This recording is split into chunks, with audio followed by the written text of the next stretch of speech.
Minister बनने के बाद इन्होंने सबसे पहला काम क्या किया, रॉ से कहा आप सारे अपने ऑपरेशन पाकिस्तान में बंद कर दीजिए। रॉ ने बड़ी कोशिश की, इन्होंने कहा नहीं बंद कीजिए, क्योंकि उस टाइम पे रॉ के पास कोई चाइना के खिलाफ नहीं था, सारा पाकिस्तान के खिलाफ काम होता था। साथ में आईबी से कहा कि आप जितने भी पाकिस्तान अपने जो पाकिस्तान की एम्बेसी वॉच है उसको हटा दीजिए। इससे हमारी कंट्री को बहुत ज्यादा नुकसान हुआ। एक इस टाइप के, क्योंकि जो आई के गुजराल थे वो कम्युनिस्ट थे, और इन्होंने एज फॉरेन मिनिस्टर, ये आपने मुझे नॉलेज दी, बड़ी अच्छी बात की, और एज फॉरेन मिनिस्टर भी इंडिया के खिलाफ काम किया, लेकिन उस टाइम पे कोई क्वेश्चन करने वाला नहीं था, किसी को पता नहीं क्या हो रहा था। जैसे पिछली गवर्नमेंट भी थी, उस टाइम पे क्या काम हो रहा है, मनमोहन सिंह वहां प्राइम मिनिस्टर बैठे हैं, उनके जो कांग्रेस के जो लीडर्स हैं वो जाकर के चाइना के साथ डील करके आ जाते हैं। एक एंटी नेशनल एक एजेंडा बना हुआ। यहाँ पे गुजराल साहब नेचुरली सब कुछ है, मैं जानता हूँ विवेक काटजू वही हैं जो उस टाइम पे जब IC-814 हाईजैक हुआ था, उस टाइम पे डोवाल साहब गए थे आईबी की तरफ से, रॉ से गए थे CD सहाय, और MEA से गए थे मिस्टर विवेक काटजू, बड़े अपराइट ऑफिसर है। जब आपका एक आगरा समिट हुआ था उसके साथ, मुशर्रफ के साथ, उस टाइम पे भी एक एजेंडा कर लिया था वाजपेयी को धोखा देकर के, कि एक गलत पेपर पे साइन कराए जा रहे थे, जिससे कुछ सियाचिन का पार्ट भी पाकिस्तान को दिया जा रहा था। जब विवेक काटजू ने उसको देखा तो उन्होंने मना कर दिया, और उन्होंने साफ अटल बिहारी वाजपेयी कान में बात डाल दी, और वो उस टाइम पे ये जो प्रोजेक्ट था या जो एक एग्रीमेंट होना था वो खत्म हो गया। अदरवाइज इंडिया को बहुत बड़ा नुकसान होने वाला था। आज इंडिया एक एक गज की जमीन लेने को तैयार है। इंडिया चाहता है कि मैं 13,000 स्क्वायर किलोमीटर का जो एरिया पीओके का वो लूं, और साथ में जो हमारा 75,000 या 72,000 का एरिया है गिलगित बाल्टिस्तान का, उसको लेने का है। जो हमारा अक्साई चीन का एरिया है जो चाइना ने कब्जा किया हुआ है, उसको इंडिया लेने को तैयार है 38,000 स्क्वायर किलोमीटर का। साथ में जो सक्सम वैली है जो पाकिस्तान ने 5,180 किलोमीटर का चाइना को दिया, वो भी ले रहा है। इसीलिए इंडिया ने बॉर्डर की पूरी तैयारी कर दी है। लेकिन जब गुजराल साहब जैसे यहाँ लोग बैठे थे, देश को बेच रहे थे, जैसे कुछ लोग दिल्ली के अंदर बैठे हैं को बेचने को तैयार कर रहे हैं, तो ठीक है। आपने यूए सिंह साहब आगे बात कीजिएगा, मैं आपको क्योंकि चाहता था गुजराल की बात मैं पूरी कर दूं। उसूल साहब, क्योंकि मैं ये चाहता हूं कि पूरा हिंदुस्तान इस बात को जाने। क्योंकि मैंने काटजू साहब से पूछा दिल्ली में, सर वो हमसे आप लोगों से सिर्फ एमुनेशन मांग रहे थे, एंटी टैंक रॉकेट्स मांग रहे थे, लॉन्चर्स नहीं मांग रहे थे। क्योंकि रशिया ने 7 टाइम्स अटेम्प्ट किया था पंचशील वैली को लेने के लिए। वो मैं पंचशील वैली के बारे में भी आपको डिस्क्राइब करूंगा कि वो क्या वैली है और वहाँ पे ताजिक लोग रहते हैं। बट 7 टाइम्स वो they failed against lion of Kashmir, Ahmad Masood, who is national hero of Afghanistan और rest of the population. Naturally की पश्तून तो उसको हीरो नहीं कहेंगे, क्योंकि जब तक वो जिंदा थे तो तालिबान कुछ भी नहीं कर पाए थे।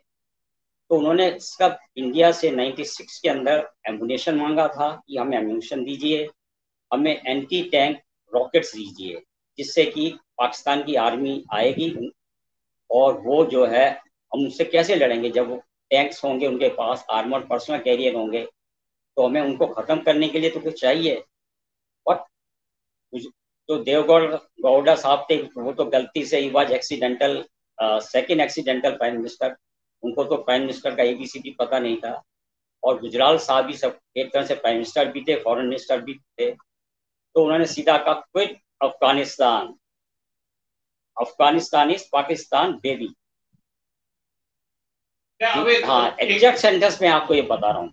एक मिनट में आपसे एक बात पूछना चाहूंगा कि आपको क्या लगता है कि आज की सिचुएशन के अंदर क्या इंडिया इस टाइम पे अफगान गवर्नमेंट को सपोर्ट कर रहा होगा? मॉरल तो सपोर्ट कर रहा है, डिप्लोमेटिक कर रहा है, मटेरियल सपोर्ट भी दे रहा होगा। जो है देखिए, सब एमुनेशन दे सकते उनको।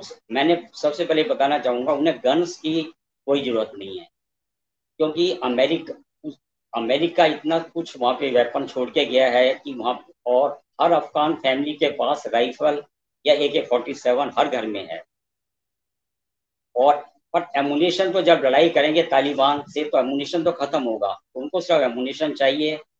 अभी जो पाकिस्तान चैनल्स ने भी दिखाया, जब हमने कंधार में अपना ये कॉन्सुलेट को क्लोज किया रिसेंटली, तो जो हमारा प्लेन गया, एज पर पाकिस्तान मीडिया और कुछ इंडियन मीडिया ने भी बोला, क्योंकि मुझे कोई अंदर की बात अभी मालूम नहीं, बट मैं असेसमेंट तो करता हूँ कि हम लोगों में इतना तो इंटेलिजेंट है। और हमारे जो प्राइम मिनिस्टर हैं इस समय वो नेशनलिस्ट हैं, पेट्रियोटिक हैं, तो उतना उन्होंने अम्युनिशन उनको भेजा है।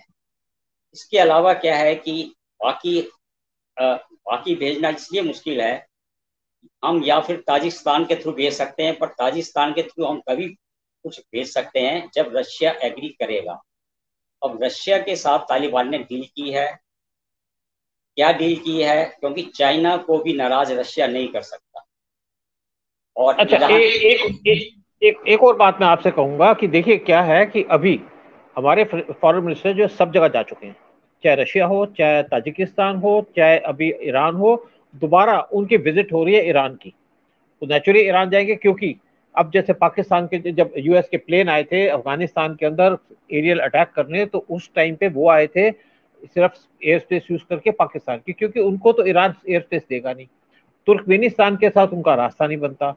ताजिकिस्तान एक कंट्री है जो तालिबान के खिलाफ खड़ी हो सकती है, वो रशिया के कंट्रोल में है और उनका रशिया से भी हिसाब किताब नहीं है। तो मुझे लगता है कि इंडिया के जो इस टाइम पे फॉरेन मिनिस्टर गए हैं, उनका यही पर्पस है कि रशिया के थ्रू हम सामान भेज पाए, सॉरी रशिया कह रहा हूँ, ईरान के थ्रू हम सामान भेज पाए। आपका इसमें क्या कहना है कि रशिया इस समय चाइना ने जो डील की है, और चाइना ये चाहेगा कि जल्दी से मेरा मतलब ये है कि विद इन 1 to 2 ईयर जो है वो तालिबान का जो है वो काबुल से प्रेजेंट अफगान गवर्नमेंट को पूरा वहां से निकाल दे। जो ताजिक लोग हैं काबुल में, काबुल के अंदर उज़्बेक लोग, पहले जब 96 में भी ये हुआ था, सभी ताजिक या उज़्बेक जो है वहां से निकलकर via Panjshir valley and via कुले कुमरी वो चले गए थे, क्योंकि तालिबान को हाथ लगेंगे तो वो उसको मार देंगे। जिस तरह से 98 में उन्होंने मैसेकर किया था मजार शरीफ के अंदर, उससे पहले उज़्बेक ने तालिबान को अबाउट 3000 तालिबान का मैसेकर किया। फिर जब तालिबान ने कंट्रोल किया 98 में, तो उन्होंने किसी भी हजारा को नहीं छोड़ा, जो ताजिक हाथ लगा उसको नहीं छोड़ा, जो उज़्बेक हाथ लगा उसको नहीं छोड़ा। अभी भी जैसे हुआ कि मैं बीच बीच में कई चीजें मिक्स भी हो जाती हैं, तो उसमें प्लीज डोंट माइंड। कुंदूज के अंदर जैसे आया, आपने सब मीडिया में देखा होगा कि 1100 जो है वो अफगान सोल्जर अपने जो है वो क्रॉस करके ताजिकिस्तान में चले गए, क्योंकि ताजिकिस्तान की पॉपुलेशन 1 करोड़ है और बॉर्डर लगता है 1100 किलोमीटर। वो 1100 किलोमीटर क्या है कि कहीं पे तो आमू दरिया बनाता है, आमू दरिया निकलती है पामीर हिंदू कुश रेंज से, जो पाकिस्तान अफगानिस्तान के साथ में है। ये पहले हिंदुस्तान का हिस्सा था, हिंदुस्तान वहां तक था। तो वहां पे जो ऊंचे पहाड़ है, पामीर के रेंजेस हैं, वहां से निकला आमू दरिया, तो ग्रीक कहते हैं ऑक्सस। वो वहां से निकलने के बाद जो है अफगानिस्तान में बहता है, और फिर वो अफगानिस्तान और ताजिकिस्तान का बॉर्डर बनाता है। फिर अफगानिस्तान उज्बेकिस्तान का 90 किलोमीटर का बॉर्डर बनाता है, सिर्फ 90 किलोमीटर, जहां से कि अलेक्जेंडर ने क्रॉस किया 326 BC में। फिर तुर्कमेनिस्तान का बॉर्डर बनाता है आबू दरिया, अबाउट 450 या 500 किलोमीटर के करीब। उसके बाद अराल सी आ जाता है, अगर आप मैप में जाएंगे तो अराल सी है, अराल सी के अंदर आबू दरिया चला जाता है। तो है?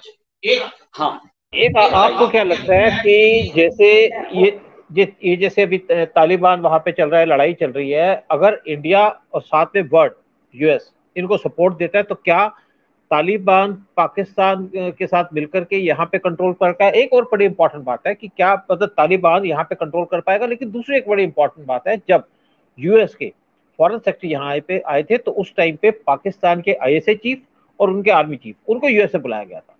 जहां तक इंडिया की बात करो तो इंडिया में उनको फॉरेन सेक्रेटरी आए, लेकिन पाकिस्तान के स्पेशली जो लोग आर्मी के लोग हैं उनको बुलाया गया था यूएसए के अंदर। और ये अगर मैं पाकिस्तान मीडिया की बात करूं तो पाकिस्तान मीडिया के हिसाब से उनको वहां पे उनकी पेंटे उतारने के लिए बुलाया था कि तुम अपने पेंट के अंदर रहो। आप इस पे क्या कहेंगे? ठीक है।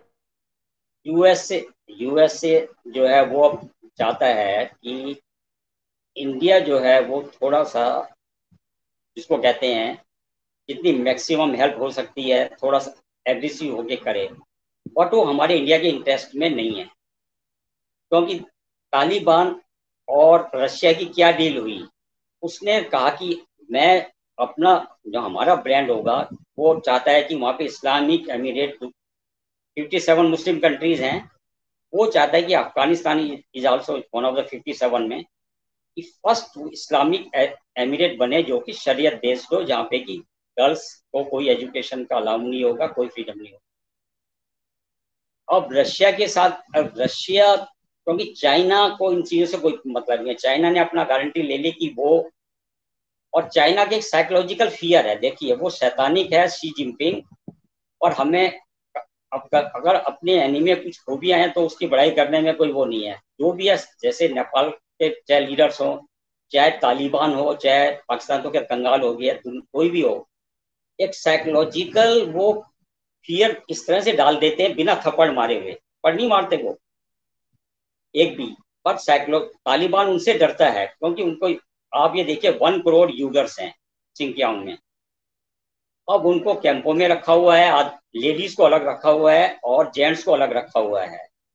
और मुझे, मैं ये टेलीविजन पर ये मैं कोई अपनी तरफ से नहीं बना रहा हूँ, अगर आप इसमें डिटेल्स में जाएंगे या कहीं ना कहीं आपको गूगल से में मिल जाएगा कि वो उनकी जीन्स को ही चेंज कर रहे हैं, हैन, तो चाइनीज आर हैन, वो एक नस्ल है हैन, सभी 90% of Chinese are of Han genes. अभी वो यूगर्स वुमेन को साथ में जो है फोर्सफुली वो उसको चेंज कर रहे हैं उनकी जीन को, और वो कर लेगा चाइना। तालिबान को क्या है कि तालिबान को चाहिए एक लेजिटिमेसी सपोर्ट चाहिए कि चाइना का सपोर्ट मिल जाए, उसको सिर्फ मॉरल सपोर्ट चाहिए। और चाइना को इन रिटर्न क्या चाहिए कि ETIN, जो इस तुर्किस्तान, ये सारा रीजन कहलाता है सेंट्रल एशिया का तुर्किस्तान, और क्योंकि वो ईस्ट में है सिंकियांग प्रोविंस, तो वो कहलाता है ईस्ट तुर्किस्तान, क्योंकि तुर्कीस ये तुर्कीस और मंगोल की मिक्स लैंग्वेज होती है। एक बात के लिए मैं आपको फिर रोकूंगा।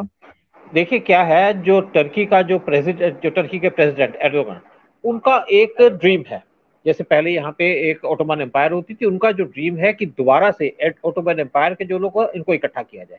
जैसे ये लोग जो है कुछ रशियन रिपब्लिक में लोग बैठे हैं और जो उइगुर है वो भी उसी ब्रांड के आते हैं, तो उनको नेचुरली उन्होंने पहले जो उइगुर मुसलमान थे उनको टर्की के अंदर असाइलम भी दिया था, लेकिन कुछ चाइना के प्रेशर के बाद वो हट भी गए।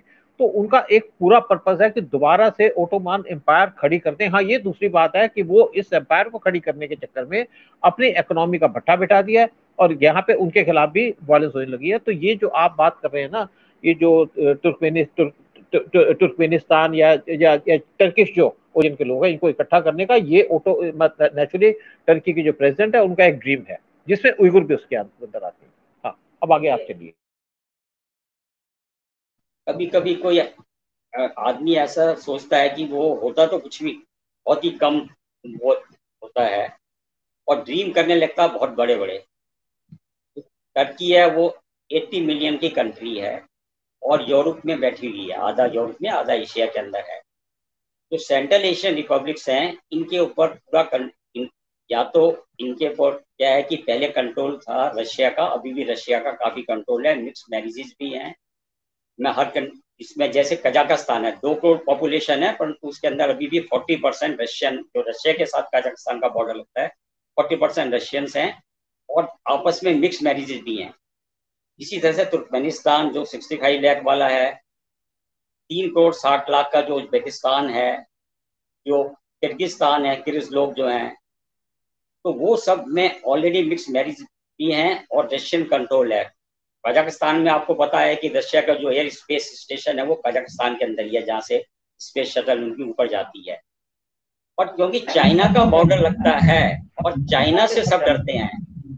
अभी चाइना ने 4-5 साल पहले क्या हुआ कि उज्बेकिस्तान के पास गोल्ड और सिल्वर बहुत है, बाकी मिनरल्स भी काफी हैं, ऑयल गैस भी है। तो चाइना ने कहा कि अपना कोई एक पुराने हिस्टोरिकल एग्जाम्पल दी कि ये लाइक वो जो हमारे जैसे अरुणाचल प्रदेश को कहता है साउथ तिब्बत है ये हमारा, और वो अपने अपने वो किताबें निकाल लाता है हिस्ट्री की, ये एग्जाम्पल देता है। तो उज्बेकिस्तान को कहा कि ये जो कोई 1500 स्क्वायर किलोमीटर का एरिया है, क्योंकि वो पूरा का पूरा गोल्ड और सिल्वर वहां पे माइंस थी। उज्बेकिस्तान उज्बेकिस्तान और रशिया रशिया चुपचाप रहा, क्योंकि वो चाइना के साथ ओपनली कोई पंगा नहीं करना चाहता जो है। उसको उसको भी सपोर्ट चाहिए, अमेरिका ना पूरे नाटो के अगेंस्ट में उसको भी पावरफुल चाइना अपना साथ में चाहिए।